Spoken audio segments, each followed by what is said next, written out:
കേരള രാഷ്ട്രീയത്തിന്റെ ചരിത്ര വഴികളിൽ അത്യപൂർവമായ ഒരു സന്ദർഭത്തിനാണ് ഈ റിപ്പബ്ലിക് ദിനം സാക്ഷ്യം വഹിച്ചിരിക്കുന്നത്.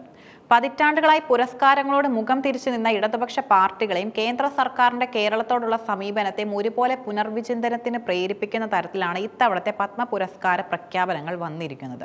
കമ്മ്യൂണിസ്റ്റ് ഇതിഹാസം VS അച്യുതാനന്ദന് പത്മവിഭൂഷൺ നൽകിയ കേന്ദ്ര നടപടി വെറും ഒരു ആദരവിനപ്പുറം കേരളത്തിലെ രാഷ്ട്രീയ വോട്ട് ബാങ്കുകളെ ലക്ഷ്യം വെച്ചുള്ള കൃത്യമായ ഒരു സർജിക്കൽ സ്ട്രൈക്കാണെന്ന് നിസ്സംശയം പറയാം.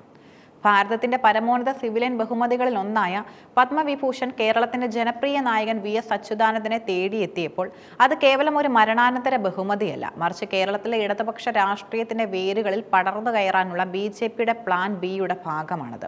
സംസ്ഥാന സർക്കാരിന്റെ ശുപാർശ പട്ടികയിൽ VSന്റെ പേര് ഇല്ലാതിരുന്നിട്ടും കേന്ദ്രം അദ്ദേഹത്തെ തിരഞ്ഞെടുത്തത് രാഷ്ട്രീയ കേന്ദ്രങ്ങളിൽ വലിയ പ്രകമ്പനമാണ് സൃഷ്ടിച്ചിരിക്കുന്നത്. VS അച്യുതാനന്ദൻ എന്ന നേതാവിനോട് CPM സംസ്ഥാന നേതൃത്വം, പ്രത്യേകിച്ചും പിണറായി വിജയൻ വിഭാഗം പുലർത്തിയിരുന്ന സമീപനം പലപ്പോഴും വിവാദങ്ങൾക്കും ഗ്രൂപ്പ് വഴക്കുകൾക്കും കാരണമായിട്ടുണ്ട്.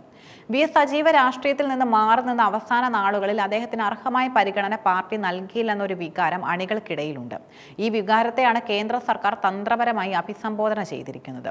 സംസ്ഥാന സർക്കാർ നൽകിയ ശുപാർശ പട്ടികയിൽ VSന്റെ പേര് ഉൾപ്പെടുത്താതിരുന്നതിലൂടെ അദ്ദേഹത്തെ ആദരിക്കാൻ ഇടതുപക്ഷ സർക്കാരിന് താല്പര്യമില്ലെന്ന് വരുത്തി തീർക്കാൻ BJPക്ക് സാധിച്ചു. VSന് പത്മവിഭൂഷൺ നൽകിയതിലൂടെ നിങ്ങളുടെ പാർട്ടി വിസ്മരിച്ച മഹാന്മാരെ ഞങ്ങൾ ആദരിക്കുന്നുവെന്ന സന്ദേശമാണ് കേന്ദ്രം കേരളത്തിലെ സാധാരണ കമ്മ്യൂണിസ്റ്റ് പ്രവർത്തകർക്ക് നൽകുന്നത്. ഇത് CPMന്റെ അടിത്തറയിൽ വിള്ളൽ ഉണ്ടാക്കാൻ ലക്ഷ്യമിട്ടുള്ള നീക്കമാണ്. EMS നമ്പൂതിരിപ്പാടും ബുദ്ധദേവ് ഭട്ടാചാര്യയും പത്മ പുരസ്കാരങ്ങൾ നിരസിച്ചത് കമ്മ്യൂണിസ്റ്റ് അന്തസ്സായി കണ്ടിരുന്ന ഒരു പാർട്ടിക്ക് VSന്റെ കാര്യത്തിൽ പുരസ്കാരത്തെ സ്വാഗതം ചെയ്യേണ്ടി വന്നത് വലിയൊരു മാറ്റമാണ്. MV ഗോവിന്ദൻ നടത്തിയ പ്രസ്താവനയിൽ പഴയ നിരസങ്ങൾ വ്യക്തിപരമാണെന്ന് വരുത്തി തീർക്കാൻ ശ്രമിച്ചത് പാർട്ടിക്കുണ്ടായ ജാള്യത്തെ മറയ്ക്കാനാണ്. എങ്കിലും VSനുള്ള പുരസ്കാരത്തെ എതിർത്താൽ അത് കേരളത്തിലെ ജനലക്ഷങ്ങളുടെ വികാരത്തെ വ്രണപ്പെടുത്തുമെന്നും അത് BJPക്ക് കൂടുതൽ ഗുണകരമാകുമെന്നും CPM തിരിച്ചറിയുന്നു. അതുകൊണ്ട് തന്നെ പത്മവിഭൂഷണിൽ ചുവപ്പ് പടരുന്നു എന്ന മട്ടിൽ ഇതിനെ രാഷ്ട്രീയമായി ആഘോഷിക്കാൻ പാർട്ടി നിർബന്ധിതരായിരിക്കുകയാണ്. മുഖ്യമന്ത്രി പിണറായി വിജയന് ഭാവിയിൽ പുരസ്കാരം ലഭിക്കാനുള്ള സാധ്യത മുന്നിൽ കണ്ടുകൊണ്ടുള്ള ഒരു മുൻകൂർ ജാമ്യം കൂടിയാണിത്. SNDP യോഗം ജനറൽ സെക്രട്ടറി വെള്ളാപ്പള്ളി നടേശന് പത്മഭൂഷൺ നൽകിയത് വഴി കേരളത്തിലെ നിർണായകമായ ഈഴവ വോട്ട് ബാങ്കിൽ വലിയ സ്വാധീനം ചെലുത്താനാണ് BJP ശ്രമിക്കുന്നത്. NDA സഖ്യകക്ഷിയായ BDJSനെ കൂടുതൽ ശക്തമായി മുന്നണിയിൽ ഉറപ്പിച്ചു നിർത്താനും തുഷാർ വെള്ളാപ്പള്ളിയുടെ നേതൃത്വത്തിൽ ഈഴവ വോട്ടുകൾ BJP പാളയത്തിൽ എത്തിക്കാനും ഈ അംഗീകാരം സഹായിക്കും. വെള്ളാപ്പള്ളിയുടെ പഴയ വീഡിയോകൾ സോഷ്യൽ മീഡിയയിൽ പ്രചരിക്കുമ്പോഴും അദ്ദേഹം പുരസ്കാരത്തെ സന്തോഷത്തോടെ സ്വീകരിച്ചത് രാഷ്ട്രീയ ലാഭം കണക്കിലെടുത്താണ്. ഇടതുപക്ഷത്തിന് പലപ്പോഴും കരുത്തായിരുന്ന ഈഴവ വോട്ടുകളിൽ പത്മ പുരസ്കാരങ്ങളിലൂടെ ഒരു വിള്ളൽ ഉണ്ടാക്കാൻ കഴിഞ്ഞാൽ അത് വരാനിരിക്കുന്ന നിയമസഭാ തിരഞ്ഞെടുപ്പിൽ BJPക്ക് വലിയ മുതൽക്കൂട്ടാകും. മലയാളത്തിന്റെ വിശ്വപൗരനായ മമ്മൂട്ടിക്ക് പത്മഭൂഷൺ നൽകിയത് വഴി കേരളത്തിലെ സാംസ്കാരിക മണ്ഡലത്തിലും ന്യൂനപക്ഷ വിഭാഗങ്ങൾക്കിടയിലും BJPക്ക് അനുകൂലമായ ഒരു കാറ്റ് വീശാൻ സാധ്യതയുണ്ട്. മോഹൻലാലിന് നേരത്തെ നൽകിയ അംഗീകാരങ്ങൾക്ക് പിന്നാലെ മമ്മൂട്ടിയെയും ആദരിക്കുന്നത് വഴി BJP ഒരു വിഭാഗത്തിലും എതിരല്ലെന്ന പ്രതിച്ഛായ സൃഷ്ടിക്കാൻ അവർക്ക് സാധിക്കുന്നു. ഇത് പാർട്ടിക്കെതിരെ ഉയരുന്ന മതപരമായ ആരോപണങ്ങളെ പ്രതിരോധിക്കാൻ സഹായിക്കും. തിരഞ്ഞെടുപ്പ് അടുത്ത ഘട്ടത്തിൽ ഇത്തരം പുരസ്കാരങ്ങൾ പ്രഖ്യാപിക്കുന്നത് കൃത്യമായ രാഷ്ട്രീയ അജണ്ടയുടെ ഭാഗമാണ്.